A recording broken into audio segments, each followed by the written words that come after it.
Cargo la memoria viva en el tuétano envainado, escribió Gabriela Mistral. Y cada vez que escucho ese verso, siento como la memoria encuentra refugio en los sentidos. No en los archivos, ni siquiera en los discursos oficiales, pero en aquello que se cocina lento y humea. Un tamal de frijol, el aroma fuerte del café recién molido al amanecer, el dulzor del arroz con leche que se agarra del paladar como no queriendo olvidar. En mi familia, la historia nunca llegó como un libro. La historia llegó como un olor, como un sabor, como un vapor escapando de una olla cociéndose sobre 3 piedras. Porque cuando todo lo demás era perseguido o quemado, la historia se volvió la única memoria segura, la única que las orejas no podían registrar. Mi abuela dice que los tamales de frijol fueron la primera forma de memoria que heredamos de su padre. Cuando los preparábamos, ella me hablaba bajito, como si aún hubiera militares afuera, y mientras amarraba cada tamal decía, así preparaba su bisabuelo los suyos cuando no había más que comer, cuando todavía soñaba con una Guatemala distinta. Los sabores eran su manera de contar lo que no podía decir en voz alta. Mi bisabuelo nace en 1906 en Guatemala. Para ese momento, durante la dictadura de Manuel Estrada Cabrera, Guatemala entró en guerra con El Salvador, conflicto al que luego se sumaron Honduras y Nicaragua. Estrada Cabrera, temeroso de una alianza regional que buscaba derrocarlo, ordenó la invasión salvadoreña, lo que desató combates como los de Chingo y El Jícaro, donde murió el expresidente salvadoreño Tomás Regalado. Aunque la guerra fue breve, la presión diplomática en Estados Unidos y México forzó la paz de Esquipulas ese mismo año. Cabrera utilizó la victoria y el clima de tensión para consolidar su poder autoritario, fortalecer el culto a su figura y justificar la represión interna, mientras el país quedaba económicamente debilitado por el conflicto. La historia de mi abuelo no puede entenderse sin el telón de fondo de la Guerra Fría, la gran disputa ideológica entre Estados Unidos y la Unión Soviética, que partió el mundo en 2 mitades y transformó hasta los rincones más pequeños de América Latina. En Guatemala, sus efectos se sintieron de manera temprana desde el derrocamiento de Jacobo Arbenz Guzmán. En 1954, tras 10 años en que lo que se había tenido en el país era una primavera democrática. Mi abuela decía que ese fue el único momento en el que el café se tomaba caliente y entero. El café era entonces como la democracia, fuerte, claro, honesto. Mi bisabuelo creía en esa claridad. Fue un hecho que desató un terremoto político y moral en todo el país. Mi bisabuelo, alcalde de una pequeña localidad en el departamento del Progreso, en San Agustín Acazahuastlán, había creído en el proyecto arbencista, en la posibilidad de una Guatemala distinta, apoyando el proyecto político para que la tierra no fuera monopolio de unos pocos y donde la educación y la organización popular fueran la base de la ciudadanía. Esa fe en un futuro más justo lo colocó del lado equivocado de la historia oficial, cuando el golpe de Estado organizado por la CIA, bajo el pretexto de detener la expansión del comunismo, impuso una nueva era de miedo.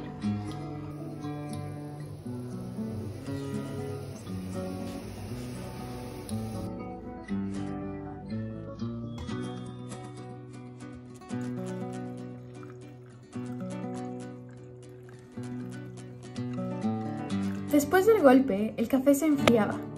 Ella decía que no había peor presagio que un pocillo de café que nadie se atrevía a terminar. Mi bisabuelo dejó de tomárselo por completo, para no desvelarme, decía, pero en realidad era el miedo el que no lo dejaba dormir.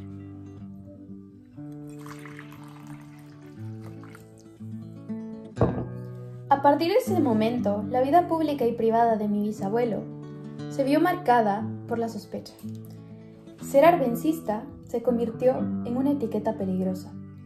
En un país donde el anticomunismo se transformó en la religión de Estado, pensar diferente equivalía a ser enemigo interno, y el aparato militar se alimentaba del discurso de la Guerra Fría para justificar la represión.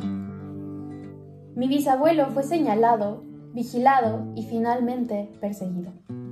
Mientras tanto, la región se incendiaba. La Revolución Cubana de 1959 y la expansión de los movimientos guerrilleros en Centroamérica alimentaron los temores de Washington y Guatemala se transformó en uno de los escenarios más violentos de esa guerra ideológica global. Los gobiernos militares, sostenidos con entrenamiento y financiamiento estadounidense, veían en cada líder comunitario, maestro o alcalde con inclinaciones reformistas, una amenaza que debía ser eliminada. En ese contexto, la persecución contra mi bisabuelo fue un síntoma de un país donde la política se convirtió en un campo de guerra y donde la vida misma se volvió peligrosa para quienes soñaban con una sociedad distinta. Durante el conflicto armado de 1960 a 1996, el recuerdo de los arbencistas como él se mantuvo como advertencia silenciosa, y lo que había empezado con un golpe en 1954 se prolongó por décadas en forma de terror de Estado, desapariciones y genocidio, especialmente en las comunidades indígenas que siguieron organizándose pese al miedo. El destino de mi bisabuelo se confunde con el de tantos otros hombres y mujeres que fueron borradas del relato oficial por haber desafiado la obediencia impuesta desde arriba. Pero su mirada también sobrevive y es testimonio de resistencia.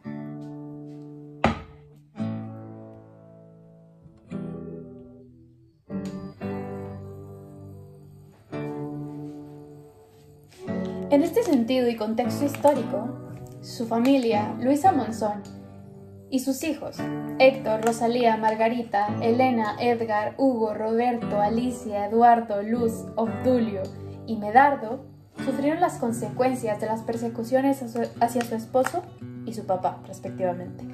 No fue sino hasta el final del conflicto armado que pudieron volver a vivir una vida con más tranquilidad.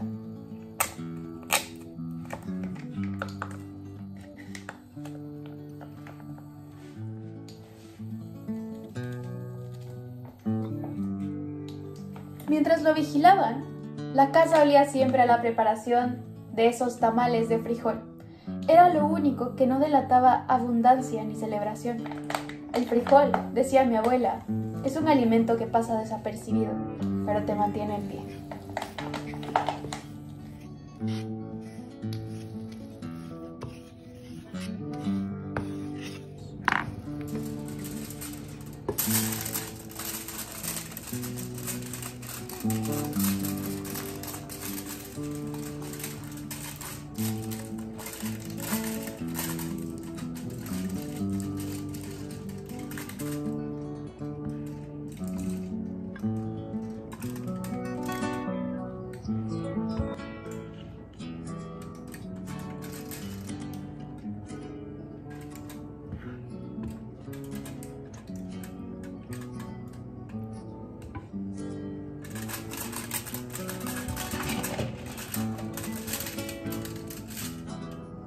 Aunque no lo sé con exactitud, debido a que ha sido una tarea extremadamente compleja dar con datos que lo confirmen, porque Guatemala es un país que siempre ha tratado de pulverizar la memoria y sobre todo la historia del no vencedor. He tratado de reconstruir la historia con los datos que mi abuela me ha dado, la única persona viva que se quedó con esta historia. La de mi bisabuelo paterno, Gustavo Juárez Leonardo, hijo de Simón Juárez Nerios y Rosalía Leonardo. Era otro vecino más en San Agustín Acazahuastlán, reconocido por ser muy trabajador y bondadoso con los demás. Al llegar a ser tan querido es que en los años 60 alcanza la alcaldía, pero ya enmarcados en el conflicto armado interno del país y él posicionado como un arbencista, es perseguido por los partidistas de la liberación, ya que lo acusan de comunista. Esto hace que sea perseguido, que lleguen los militares a la casa de su familia a buscarlo y que luego lo hayan metido preso por 15 días. Es sabido que el Estado y los militares torturaban a las personas que no estaban de acuerdo con ellos. Los llamaban los subversivos. Así que, como sucedió con muchas otras personas, durante esos 15 días en que mi bisabuelo estuvo encerrado, fue torturado con la gota china. La gota de agua que te cae cada 5 segundos en la frente sin parar, que además de daño físico se vuelve insoportable el no poder dormir. Es una terrible desesperación. Mi abuelo era dueño de una bomba de agua en la localidad, pero se dice que en ese tiempo habían orejas en todas partes. Entonces alguien escuchó que tenía bombas. No bombas de agua, bombas. Y es por eso que lo tenían especialmente en la mira. Luego lo liberan, lo cual es sorprendente porque muchas personas más no corrieron con esa misma suerte. Es verdad que después del miedo con que vivió con el que vivió él y su familia tras este suceso, esto los marcó tanto que a pesar de quedarse viviendo en el mismo lugar, todos sus hijos crecieron con este trauma. Aún recuerdo cómo mi abuela me ha reiterado durante toda mi vida: Jime, ver, oír y callar. Además de mi abuela conservar el odio por Carlos Castillo Armas, que llegó a liderar tras el golpe de Estado hacia Arbenz. Es aquí que se acaba la incidencia política como tal de mi familia materna, pero eso también marcó el posicionamiento ideológico en adelante.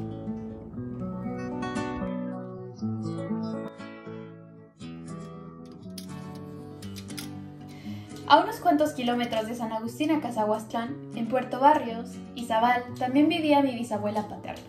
Así que, para que puedan dimensionar lo mucho que abarcó el conflicto armado interno en el país, sus efectos llegaron también hasta la puerta de su casa. Su historia también es la historia de cómo el conflicto armado interno no solo se vivió en las trincheras, sino también en las escuelas, en los hospitales, en las migraciones forzadas y en la vida cotidiana de quienes nunca alzaron un arma, pero fueron arrastrados por la violencia política que marcó al país durante más de 3 décadas. Antes de que la guerra interna hiciera estallar al país, la violencia ya había tocado a su casa. Su madre, María Luisa Enamorado Maradiaga, huyó de Honduras embarazada después del asesinato de su esposo, Pedro Salinas. Por eso mi bisabuela estuvo a punto de nacer entre fronteras, la frontera que separa Honduras de Guatemala, y esa otra frontera más difusa entre el miedo y la supervivencia. Finalmente nació en Quiriguá, Izabal, una región marcada por la presencia obrera, el enclave bananero y el germen temprano de descontentos sociales que décadas después encenderían la insurgencia en el Caribe guatemalteco.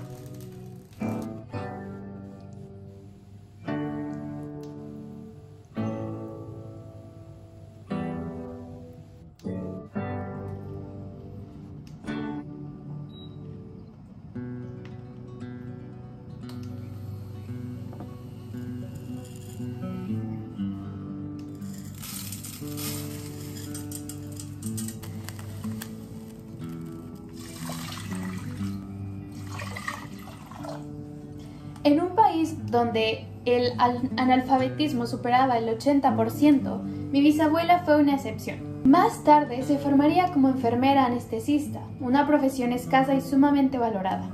Para pagar esa educación, trabajó como maestra pública en Quiriguá, donde enseñó a niños pobres de las colonias bananeras y comunidades marginadas. Entre esos estudiantes estuvo un niño que años después cambiaría la historia del oriente guatemalteco: Marco Antonio Llonsosa, uno de los fundadores del movimiento guerrillero que se levantó en Izabal en 1960 y luego comandante del MR-13 y las FARC. Ese vínculo inocente para ella, peligroso para el Estado, sería decisivo en su destino. Durante la Primavera Democrática, de 1944 a 1954, el Caribe guatemalteco fue escenario de organización sindical, luchas agrarias y efervescencia política. Pero tras el golpe de Estado, en 1954, toda esa organización fue reinterpretada como amenaza comunista. La sola relación epistolar con Llonsosa, alguien a quien ella había conocido únicamente como un alumno brillante y curioso, bastó para convertirla en sospechosa de subversión. Y en un país donde la contrainsurgencia comenzaba a configurarse, donde ser maestro, ser líder comunitario equivalía a peligro, mi bisabuela fue señalada por el simple hecho de haber escrito y recibido cartas. Por esa razón, tuvo que exiliarse en Honduras en 1954, igual que cientos de simpatizantes, maestros, sindicalistas y personas acusadas sin pruebas. Solo un año más tarde logró regresar a Guatemala.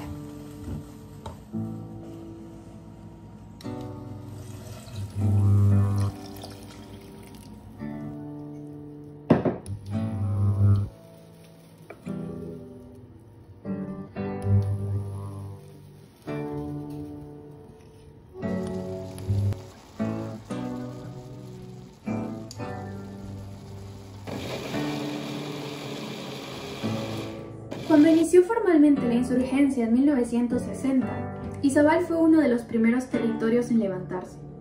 Mi bisabuela, ya enfermera anestesista en el Hospital Nacional de Puerto Barrios, vivió de cerca todas las heridas de ese conflicto. Los cuerpos baleados, los golpes, los silencios, las desapariciones que comenzaban a multiplicarse. Su profesión la convirtió en testigo involuntaria de una guerra que se metió hasta en las salas de urgencia. Y aún así, en su casa siempre olía a arroz con leche.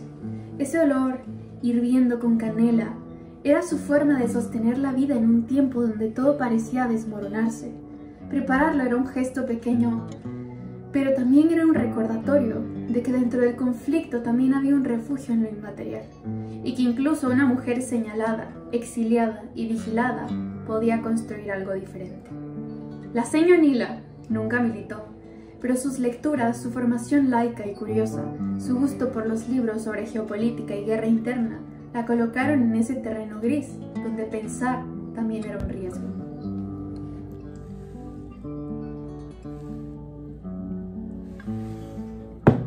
A veces pienso que la historia de mi familia también cabe en una mesa.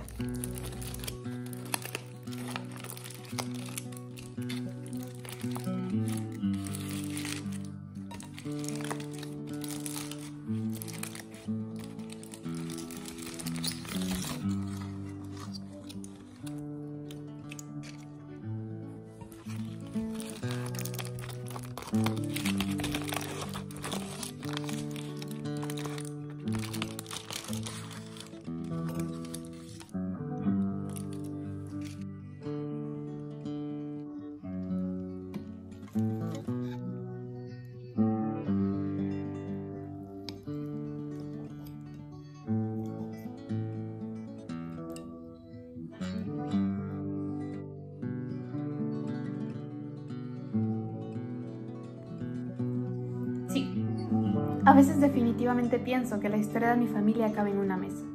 Un tamal de frijol que resiste como resistió mi bisabuela que cruzó fronteras huyendo de la muerte. Un café que despierta la memoria como la de mi bisabuelo que sobrevivió a la tortura y al señalamiento. Un arroz con leche que suaviza lo que duele, como los recuerdos que mi abuela guardó para que no nos quebráramos. Con esos tres sabores se puede contar la historia de la guerra, de la persecución, del exilio, del miedo, pero también del amor, de la dignidad y de la persistencia. Esa es la cocina donde se refugió nuestra memoria. Esa es la historia que todavía hierve. Así se reconstruye la historia en mi familia, desde los sabores que sobreviven y no desde el archivo del vencedor. Dicen que la historia oficial olvida a los que no obedecen.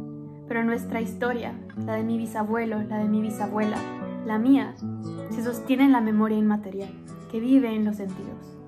Como escribió Mistral, llevamos la memoria en el tuétano, y en mi caso, también en la masa tibia de un tamal de frijol, en la espuma amarga del café, y en la dulzura espesa del arroz con leche.